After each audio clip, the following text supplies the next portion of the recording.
Viewers, हम पढ़ रहे हैं कक्षा 10वीं गणित की प्रश्नावली 2.2 का प्रश्न नंबर दूसरा।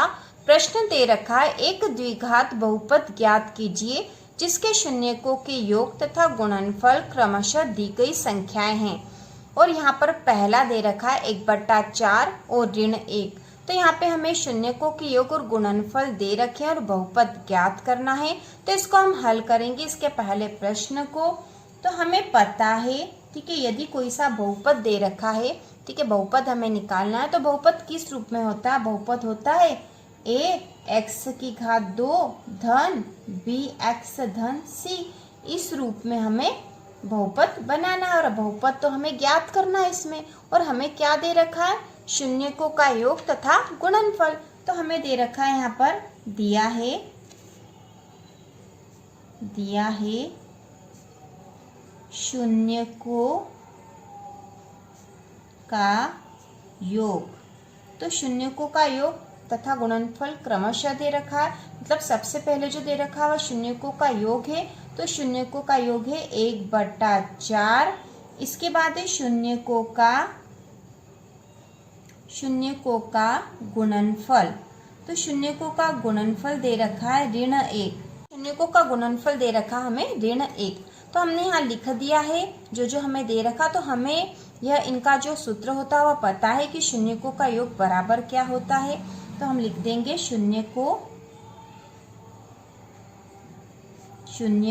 का योग बराबर होता है ऋण b/a। ठीक है, शून्यकों का योग बराबर ऋण b/a। और इसमें a, b और c क्या होते हैं यह भी हमें पता है।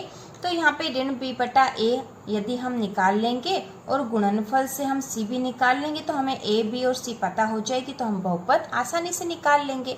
तो यहाँ पे शून्यकों का योग बराबर होता है ऋण b/a। और शून्यकों का योग हम कैसे लिखते हैं? अल्फा धन बीटा बराबर ऋण b/a।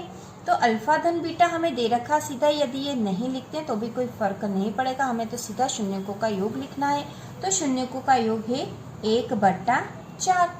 शून्यकों का योग दे रखा है 1/4 बराबर है ऋण b/a के। ठीक है, ऋण b/a के बराबर है।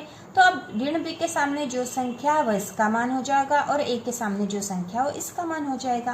तो हम यहाँ लिख देंगे a बराबर 4, क्योंकि a के सामने 4 लिखा है इसलिए a बराबर 4। और यहाँ पे ऋण b का मान 1 आया है।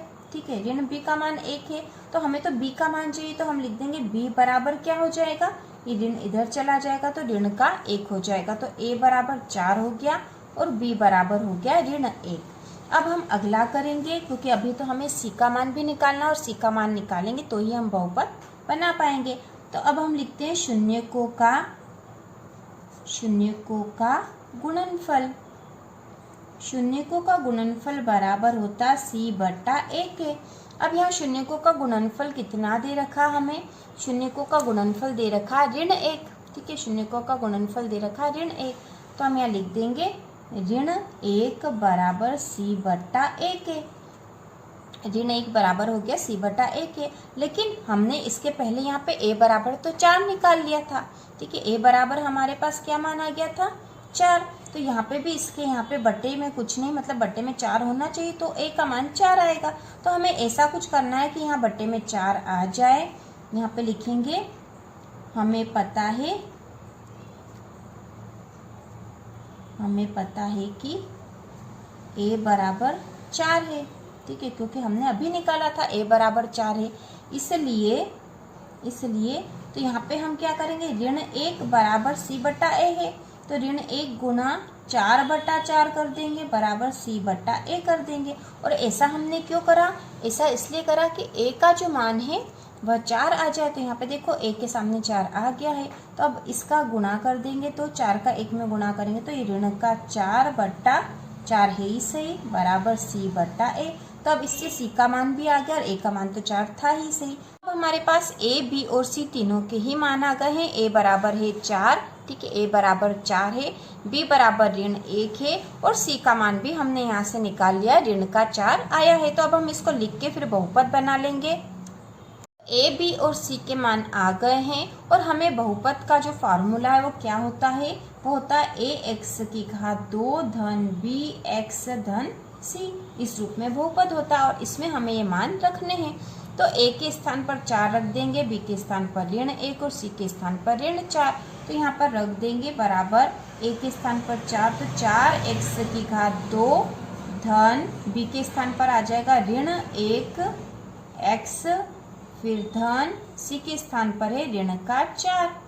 ठीक है, अब इसको हल करके, क्योंकि यहाँ पे जो निश्चिन्ह है इनके भी आपस में गुणा हो जाएंगे, तो यहाँ हो जाएगा 4x की घात 2, फिर ये धन ऋण, धन का ऋण में गुणा होगा तो ऋण आएगा, ऋण ये 1 है, 1 का x में गुणा होगा तो x ही रहेगा, तो यहाँ हम लिख देंगे x।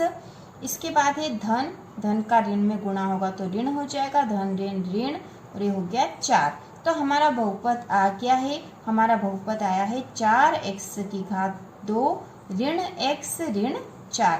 तो ये हमारा आंसर हो जाएगा। हम यहाँ लिख देंगे आंसर 4x की घात 2 ऋण x ऋण 4।